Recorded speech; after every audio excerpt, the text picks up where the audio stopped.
Di ruang tamu rumah mewah keluarga kami di Pondok Indah, Jakarta Selatan, Bapak memukul meja dengan keras sambil berkata tegas tanpa kompromi, "Rea, kamu harus menikah dengan Sinta bulan depan untuk menyelamatkan martabat dan bisnis keluarga kita yang hampir bangkrut."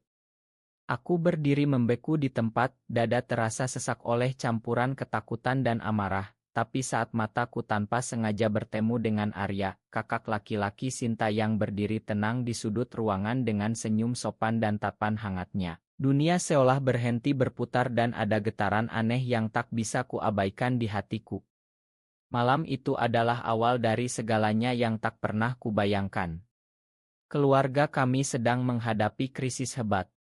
Perusahaan impor tekstil yang dibangun kakek dari nol kini terancam pailit karena hutang bank yang menumpuk dan persaingan pasar yang semakin ketat. Bapak, pria 55 tahun yang selalu menjunjung tinggi nama baik keluarga, melihat pernikahan ini sebagai satu-satunya jalan keluar. Keluarga Sinta adalah mitra bisnis lama dari sektor properti, kaya raya dan disegani di kalangan elite Jakarta. Pernikahan ini akan menyatukan dua keluarga, membawa modal segar, kepercayaan rekan bisnis, dan yang paling penting, menutup mulut orang-orang yang mulai bergosip tentang keluarga yang tak lagi hormat. Aku, Rea, 28 tahun, sudah bekerja sebagai manajer pemasaran di perusahaan itu selama 5 tahun. Di luar, aku terlihat sempurna, lulusan UI, sopan, rajin sholat Jumat, dan selalu hadir di acara keluarga besar. Tapi di dalam, aku menyimpan rahasia yang membuatku takut setiap hari. Sejak SMA, aku tahu aku berbeda. Di kampus, aku pernah jatuh cinta pada seorang teman laki-laki, hubungan yang indah tapi berakhir tragis saat keluarga temanku hampir menemukan surat-surat kami. Aku memilih diam, memutuskan hubungan itu demi menjaga muka, dan sejak itu aku belajar menyembunyikan perasaanku dengan sempurna. Sekarang pernikahan ini terasa seperti penjara yang indah. Sinta adalah gadis baik, cantik, berpendidikan, dan selalu tersenyum manis setiap kali kami bertemu di acara keluarga. Tapi hatiku tak pernah berdegup untuknya. Malam itu setelah pengumuman, keluarga Sinta datang berkunjung untuk membahas detail akad nikah. Arya, 32 tahun, baru kembali dari Singapura setelah sukses sebagai arsitek, ikut serta. Dia tinggi, berpostur tegap, suaranya lembut tapi penuh wibawa, dan saat kami berjabat tangan, sentuhan tangannya yang hangat membuatku gelisah. "Senang bertemu dengan calon adik ipar," katanya sambil tersenyum, mata kami bertemu lagi. Aku hanya mengangguk, berusaha tersenyum, tapi di dalam hati ada badai.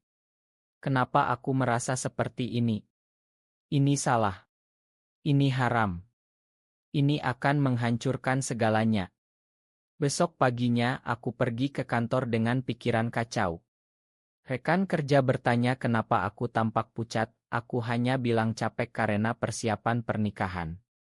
Di rumah, ibu sibuk memilih kebaya untuk Sinta, sementara bapak terus bicara tentang gotong royong keluarga besar. Malam harinya, Arya menelepon, katanya ingin membantu mengatur resepsi di Hotel Bintang 5. "Kamu boleh ikut lihat lokasinya besok sore?" tanyanya ramah. Aku setuju meski hatiku berdebar aneh. Saat kami bertemu di lobi hotel, Arya memakai kemeja batik lengan pendek yang menonjolkan otot lengannya. Dia menjelaskan detail dekorasi dengan antusias. Kami berjalan di taman hotel, angin sore Jakarta berhembus lembut, dan untuk pertama kalinya dalam hidupku aku merasa nyaman bicara dengan seseorang tanpa takut. Dia cerita tentang hidupnya di Singapura, tentang tekanan jadi anak sulung, tentang bagaimana dia pernah ragu dengan pilihan hidupnya. Aku mendengarkan dan tanpa sadar aku mulai membuka sedikit tentang diriku. "Kadang rasanya seperti hidup untuk orang lain," kataku pelan. Arya menatapku lama, "Aku paham, Rea. Tapi suatu saat, kita harus memilih untuk diri sendiri." Kata-kata itu seperti pisau yang lembut menusuk hatiku. Pulang malam itu aku tak bisa tidur. Aku berdiri di balkon kamar, memandang lampu-lampu kota, dan bertanya pada diri sendiri, kenapa perasaan ini muncul tepat di saat aku harus menikah dengan adiknya. Apakah ini hanya ilusi sesaat, atau awal dari kehancuran yang akan datang? Besok ada pertemuan keluarga besar untuk membahas mahar dan wali. Aku tahu, semakin hari, semakin sulit ku hindari tatapan Arya yang membuatku merasa hidup. 2 minggu berlalu sejak pengumuman itu, dan persiapan pernikahan berjalan seperti roda yang tak bisa dihentikan. Setiap hari ada acara, fitting baju, mencicip menu resepsi, hingga siraman ritual di rumah Sinta. Aku hadir di semua, tersenyum pada kamera ponsel keluarga, tapi pikiranku selalu melayang ke Arya. Hari itu kami pergi ke rumah Sinta di Menteng untuk membahas undangan.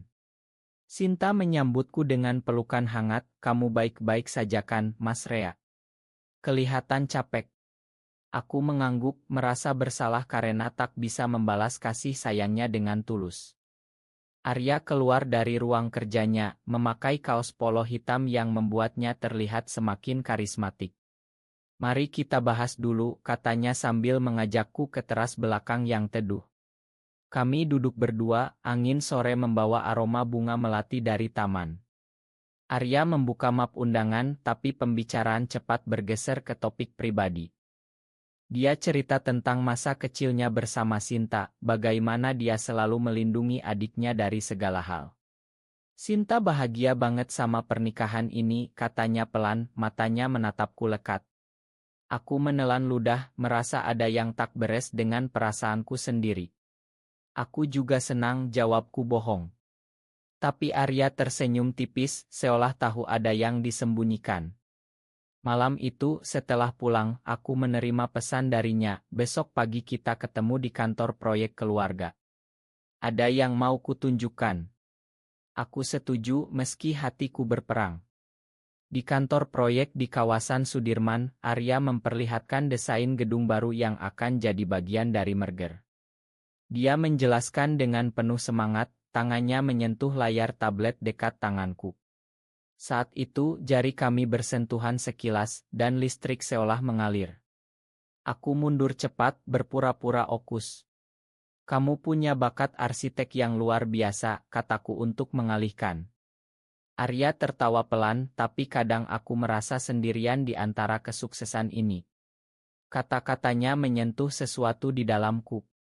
Kami bicara berjam-jam, tentang mimpi, tentang tekanan jadi anak laki-laki di keluarga Indonesia, tentang bagaimana masyarakat selalu mengharapkan kita normal. Aku hampir mengatakan yang sebenarnya, tapi kutahan. Pulang sore itu, ibu bertanya kenapa aku tersenyum sendiri. Aku bilang capek saja. Tapi malamnya, di kamar, aku menangis diam-diam. Kenapa perasaan ini semakin kuat? Sinta adalah calon istriku, Arya adalah kakak ipar. Ini salah besar. Besok ada acara prewedding di Bogor, keluarga besar akan berkumpul. Aku tahu, semakin dekat hari, semakin sulit ku kendalikan hatiku. Di perjalanan ke Bogor, Arya mengemudi mobil yang sama denganku dan Sinta. Sinta tidur di kursi belakang dan kami berdua bicara pelan di depan. "Rea, kalau ada yang mengganggu pikiranmu, bilang saja," katanya tiba-tiba. Aku terdiam, lalu jawab, "Kadang aku merasa tak pantas untuk Sinta." Arya menoleh, matanya penuh pengertian. "Kamu pantas bahagia, Rea. Kita semua pantas." Kata itu seperti pelukan hangat di tengah badai. Di Ila Bogor, saat malam api unggun, aku duduk agak jauh, memandang Arya yang bercanda dengan sepupu-sepupu. Sinta duduk di sampingku, memegang tanganku, tapi hatiku tak ada di sana. Aku mulai sadar, pernikahan ini bukan hanya soal bisnis, tapi soal pilihan yang akan menghancurkan atau menyelamatkan jiwaku. Persiapan semakin intens, dan perasaanku terhadap Arya semakin tak terkendali.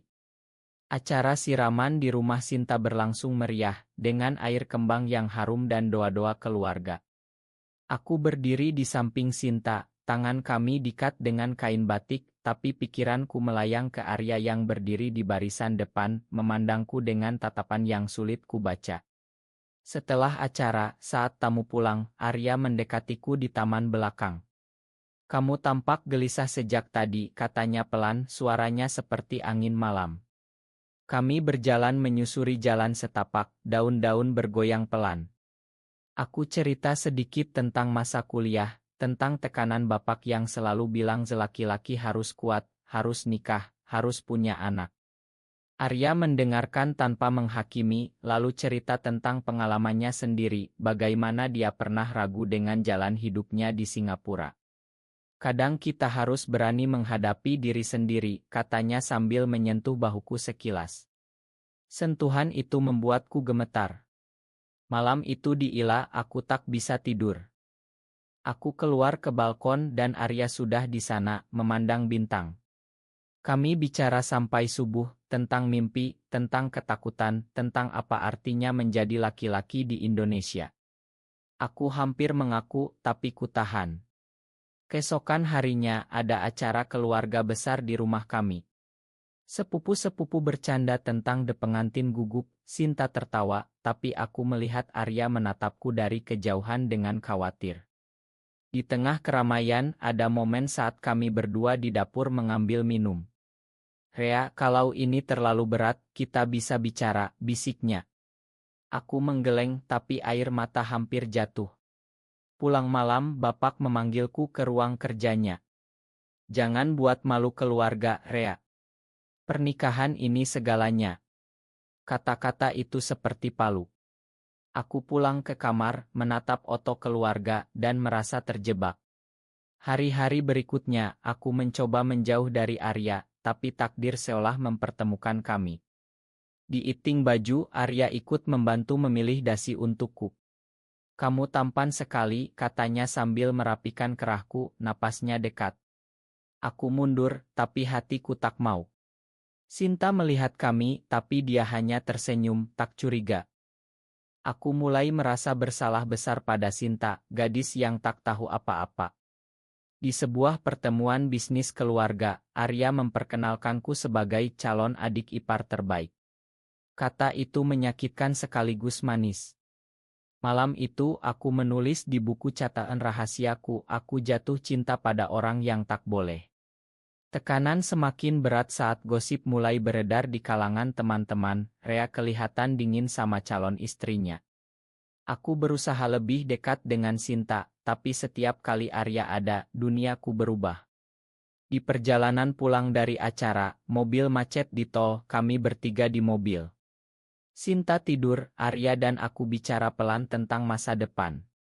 Kalau aku bukan siapa-siapa, apa kamu akan memilih jalan lain? Tanyaku tanpa sadar. Arya terdiam lama, lalu jawab, hidup selalu punya pilihan, Rea. Kata itu menjadi benih pemberontakan di hatiku. Krisis mulai datang saat seorang sepupu melihat aku dan Arya bicara terlalu dekat di acara lamaran. Kalian berdua kayak sahabat lama, katanya sambil tertawa, tapi tapannya curiga. Aku panik, mulai menghindari Arya. Tapi dia menelepon, kita perlu bicara, Rea. Ada yang salah. Kami bertemu di kai kecil di Kemang, jauh dari keluarga. Arya langsung bertanya, apa kamu bahagia dengan pernikahan ini? Aku tak bisa bohong lagi, air mata jatuh. Aku tak tahu lagi, Arya. Aku merasa salah.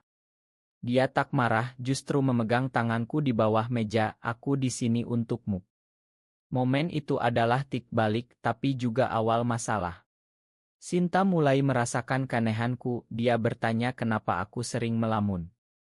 Aku bohong, bilang stres kerja. Tapi di belakang, keluarga mulai bergosip. Bapak memanggilku, jangan buat skandal, Rea. Ingat nama baik kita. Aku merasa seperti tercekik. Di hari akad nikah mendekat, Arya datang ke rumahku malam-malam. Kami bicara di teras, suara hujan Jakarta menjadi latar. Aku juga punya perasaan yang tak bisa kujelaskan, Rea, katanya pelan. Hatiku meledak, tapi aku mundur. Ini tak boleh, Arya. Sinta adikmu. Dia mengangguk sedih, tapi tatapannya penuh pengertian.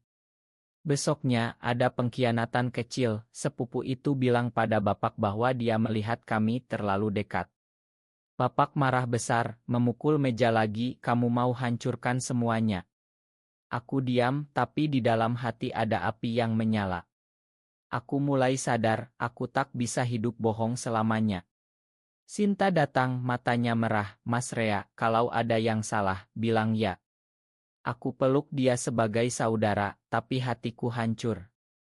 Arya menelepon malam itu, kita harus hadapi bersama. Tekanan masyarakat terasa nyata saat teman-teman di grup WA mulai bertanya kapan resepsinya. Aku merasa sendirian di tengah keramaian. Di malam sebelum akad, aku berdoa panjang, meminta petunjuk. Tapi saat melihat foto Arya di ponsel, aku tahu jawabannya ada di hatiku. Hari akad nikah tiba, masjid mewah di Jakarta penuh keluarga. Aku berdiri di depan, memakai baju koko putih, tangan gemetar saat mengucap ijab kabul.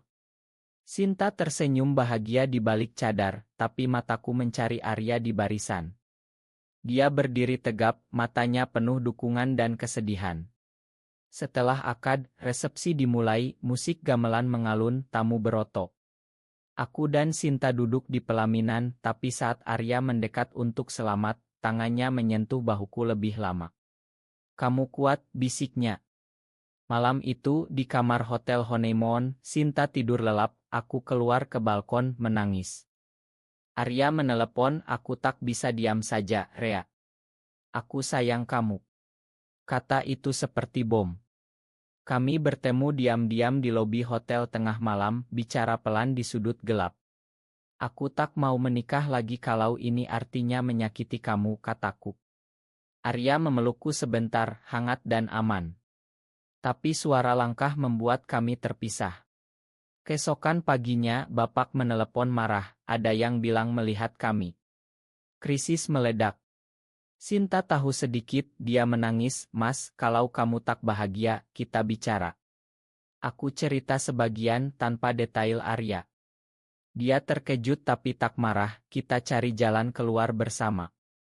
Arya datang ke rumah, bicara dengan Bapak sebagai kakak ipar. Rea butuh ruang, katanya tegas. Bapak marah, tapi Arya tak mundur. Aku merasa ada harapan. Di tengah kekacauan, aku sadar, cinta tak bisa dipaksa, dan kejujuran adalah satu-satunya jalan. Setelah resepsi, aku dan Sinta sepakat untuk annulment diam-diam setelah beberapa bulan, demi jaga muka sementara. Arya mendukung penuh, dia bicara dengan keluarganya sendiri. Bisnis tetap selamat karena merger sudah jalan, tapi aku memilih keluar dari perusahaan, mulai bisnis kecil sendiri dengan dukungan Arya.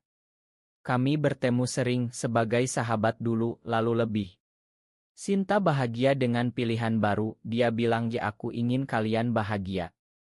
Keluarga pelan-pelan menerima, meski Bapak masih diam aku tumbuh, belajar bahwa mencintai sesama jenis bukan dosa, tapi kejujuran adalah martabat sejati.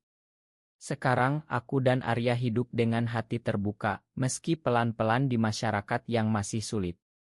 Perjalanan ini mengajarkanku bahwa pilihan sulit membawa kedamaian sejati. Apakah kebahagiaan pribadi harus selalu dikorbankan demi martabat keluarga di masyarakat Indonesia? Benar atau salah?